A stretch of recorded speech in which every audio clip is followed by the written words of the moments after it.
안녕하세요. 반갑습니다. 오늘은 HLB 간담회 결과에 대해서 심층 분석해 드리도록 하겠습니다.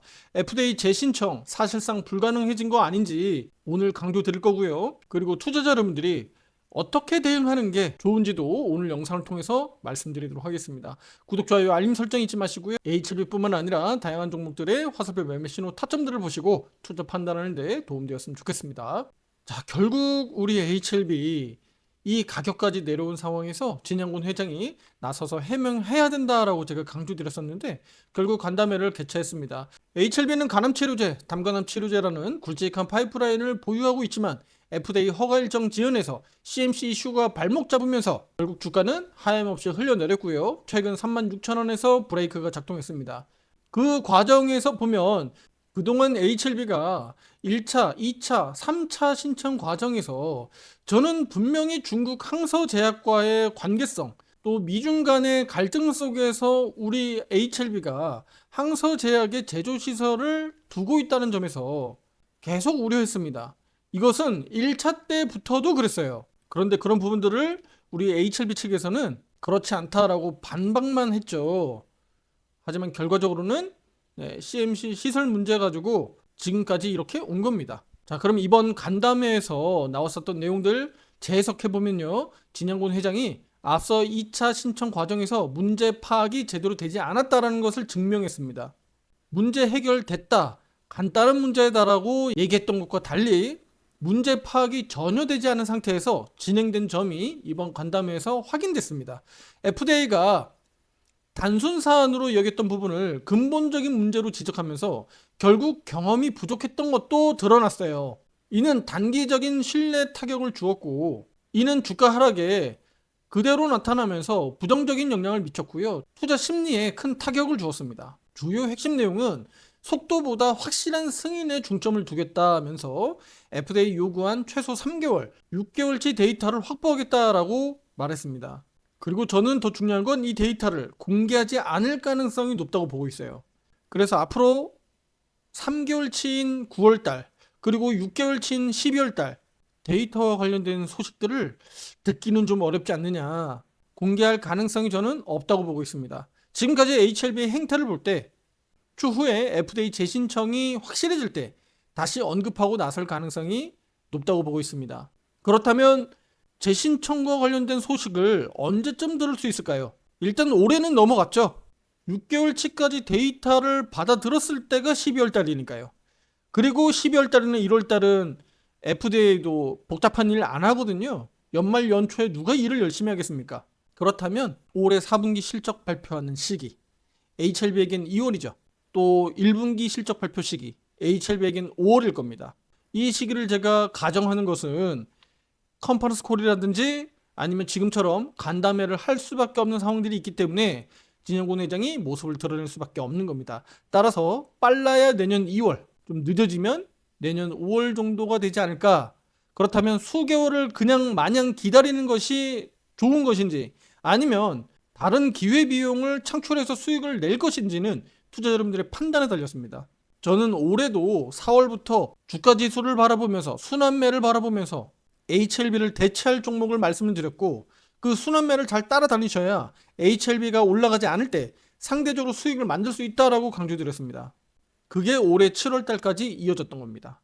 그리고 7월 달과 8월 달로 오면서 코스피 코스닥 지수가 박스권 횡보하면서 어려운 상황이 나타나고 있는 거예요. 자, 다시 말씀드리면 지금 와서, 지금 7, 8월 와서 우리가 힘을 주고 수익을 내겠다라고 바짝 달려들기보다는 지수가 오르지 않는데 내가 힘을 줄 필요가 없는 거죠. 힘을 빼고 있어야 되는 거예요. 지금은 오히려 주가 지수가 조정이 나올 것을 두려워해야 될 겁니다. 자, 그러면 HLB 주주분들 입장에선 이런 의문점이 생길 겁니다. 아니, 그러면 지금 어떻게 하라는 거야? 무조건 매도하고 떠나라는 거야? 아닙니다. 저는 무조건 매도하라고 말씀드리고 싶지 않습니다. 4만 원 이상으로 기술적 반등 분명히 유효하고요. 그리고 유럽 신청도 취소하고 기술 이전 전략으로 변경했잖아요. 그래서 일단 기술 이전 부분에서 작지만 희망을 가져보고 있습니다. FDA 관문을 통과하지 못한 상태이기 때문에 사실 기술 이전 쉽지 않다고 보여집니다. 하지만 작은 희망이라도 우리가 가져야 되는 것은 항소제약과에 풀어내지 못한 부분들을 기술 이전을 통해서 로열티 수익이라도 받을 수 있다면 지금 HLB 입장에서 얼마나 다행이겠습니까? 하지만 쉽지 않아 보인다. 자, 따라서 HLB는 하반기 뚜렷한 재료가 없습니다. 기술적 대응이 반드시 필요하다라고 저는 보고 있고요. 현실적으로 47,000원 이상은 어렵다라고 보고 있습니다. 그 이유는요. 연간 차트에서 우리가 찾아볼 수 있습니다. 연간 차트에서 47,000원대를 넘어간다라는 것은요. 결국은 5년선, 이평선 5선을 넘어간다라는 그림이거든요. 자, 이평선 5선의 의미를 잘 알아두셔야 됩니다. 이평선 5선의 의미가 바로 뭡니까? 급등 패턴이죠. 급등 패턴의 5선이 넘어간다는 얘기는 결국은 주가 큰 상승의 모멘텀이 있어야 되는 거예요. 우리 앞서서 HLB 보시면 2023년도, 2024년도 놓고 봤을 때 5선이 이렇게 넘어가는 그림들, 양보로 넘어가는 그림들 나타나잖아요. 그만큼 모멘텀이 있었기 때문에 넘어가는 거예요. 그럼 지금 HLB는 모멘텀이 수그러들고 이제는 모멘텀이 없어지는 상황이니까 5선이 무너진 거잖아요. 그럼 다시 5선이 넘어간다? 그러면 FDA 재신청과 관련된 소식들이 지금 구조상으로 봤을 때 내년에나 가야 되는데 그럼 올해 47,000원 현실적으로 넘어갈 수 있다? 저는 부정적으로 보는 겁니다. 그렇다면 기술 이전과 관련된 소식들이라든가 HLB가 기술적 반등이 예를 들어서 45,000원, 47,000원 정도 수준으로 올해 하반기 나온다면 저는 우리 투자 여러분들에게 매도를 통해서 현금 확보하고 자본 이동을 통해서 다른 제약바이오 업종 내에서도 당장 재료가 있는 종목들 있잖아요. 특히 9월달 대형 이벤트 앞두고 있는 기업도 있습니다. 그래서 이런 기업들이라든가 또는 다른 업종에서 추세 타고 오르는 종목들 화살표 매매 신호를 통해서 수익을 만들어갈 수 있도록 의견을 드릴 겁니다. 특히 HLB뿐만 아니라 HLB 계열사 종목들을 이 종목 저 종목 다 같이 담고 있는 분들은 더욱 힘들 수밖에 없습니다. 제가 그래서 그 계열사 종목들을 담지 말라고 말씀을 드렸던 건데요. 하지만 투자자 여러분들 주식은 포기하는 게 아닙니다. 그냥 일평생 그냥 하는 거예요. 내가 그냥 힘들다고 해서 투자 여러분들 일 안 하실 건가요? 밥 안 먹을 거예요? 또 여행도 가야죠. 할 건 다 해야 되잖아요. 마찬가지입니다. 주식이 지금 어렵다고 해서 그냥 포기하고 그냥 말아버리는 게 아니에요. 내가 적절하게 자본 이동하면서 투자하는 거예요. 그런데 HLB를 잘못 투자했다면 그 문제를 해결하시면 되는 겁니다. 제가 우리 투자 여러분들의 지금 계좌 상태가 어떤지를 제가 알 수 없지만 개선해 나가셔야 되는 거예요. 제가 앞서 영상에서도 말씀을 드렸을 겁니다. 의사를 비유했죠. 여러분들이 평생 몸 관리를 잘 안 해서 내가 50대, 60대에 가서 70대에 가서 병원 의사에게 갔을 때 나 이렇게 생활을 했고 이런 것 때문에 이 병에 걸렸습니다. 그러면 의사가 뭐라고 대답할까요? 심각한 병에 걸렸어도 포기하세요라고 하진 않습니다. 의사는 투자 여러분들에게 개선을 권고할 거예요. 그리고 필요하다면 대수술까지도 진행할 겁니다. 주식이라고 다를 바가 없어요. 지금 심각한 타격을 입었다고 하더라도 개선할 여지는 분명히 있을 겁니다. 힘내시고요. 자, 지금부터 이제 마지막으로 정리하도록 하겠습니다. 자, 그래서 우리 HLB 입장으로만 놓고 보면 기술적으로 단기 반등 시그널 그리고 기술적 반등이 좀 강하게 나올 수 있으려면 추세적으로 돌아나가야 돼요. 그래서 5위평, 12평 골든크로스 나오고 20평 골든크로스 나오는 과정들이 나와야 저가 매수세가 들어가고 기술적으로 강하게 한 번씩 이렇게 튀어오르는 흐름들이 나올 수 있습니다. 그래서 이 부분들을 기다려 보겠고요. 지금으로서는 가격으로만 놓고 보면 4만 원 정도 수준이 돌파 안착하는 것이 그 시발점이 되지 않겠느냐라고 보고 있습니다.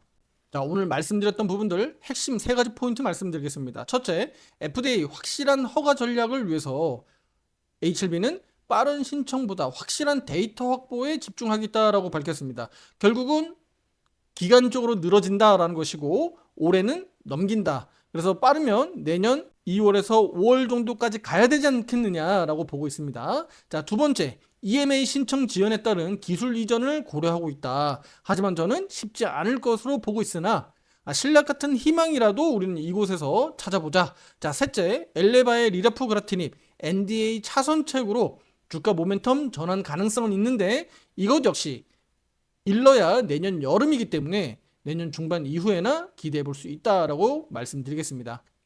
지금 같은 상황에서 우리 투자 여러분들이 가장 흔히 할 수 있는 매매 실수는요. 지금 그러면 내가 어떻게든 돈을 끌어다가 추가 매수해서 물타기해서 평단가를 최대한 빨리 낮춰서 나 그러면 빨리 빠져나와야 되겠다라고 생각하시는 분들 계실 수 있습니다. 절대 그렇게 무리수 두시면 안 됩니다. 우리가 예상을 전망을 이렇게 45,000원 또는 47,000원 정도까지 보고 있지만 실제로 이렇게 반등 안 나오고 22평선 타고 계속 내려갈 수도 있기 때문입니다. 절대 그래서 섣불리 그러면 이제 반등 나오겠구나. 47,000원까지 무조건 반등 나오겠네. 나 어디서 대출 끌어다가 이거 평단 45,000원, 44,000원까지 낮출 수 있는데 그럼 이번에 낮춰서 나 빨리 빠져나와야지. 본전 찾고 나와야지. 라는 생각을 하시면 안 된다라는 겁니다. 아시겠죠? 차라리 그럴 자본금이 있으면 다른 데 투자하시는 게 훨씬 더 현명한 판단입니다. 저는 우리 유료 회원들에게 앞서서 비중을 25%까지 낮추도록 의견을 드려왔고요. 지금까지 비중 확대 진행하지 않고 있습니다. 지금이라도 HLB 주주분들 본의 아니게 욕심부렸다면 인정하시고 수정하고 보완해 나가는 게 맞습니다. 오래된 매매 습관과 그 욕심 때문에 결국 내 계좌만 멍들게 할 수 있으니까요. 주의 경계하시길 바라겠습니다. 기준 없이 매매하셨다면 화살표 매매 신호를 기준으로 명확하게 매매해 보시고요. 돈 500만 원, 1000만 원이 문제겠습니까? 꾸준하게 수익을 벌 수 있다면 문제가 없습니다. 반대로 몇 억을 가지고 있어도 기준이 없다면 돈 잃는 건 시간 문제일 수 있어요. 꼭 명심하시고 구독, 좋아요, 알림 설정 잊지 마시고요. 앞으로 HLB 변동성과 화살표 매매 신호도 함께 확인하시면서 어떻게 대응해 나가는지 직접 검증해 나가시길 바라겠습니다. 그리고 여러분의 투자 판단에 도움이 되길 바라겠습니다. 다음 영상에서 뵙겠습니다. 감사합니다.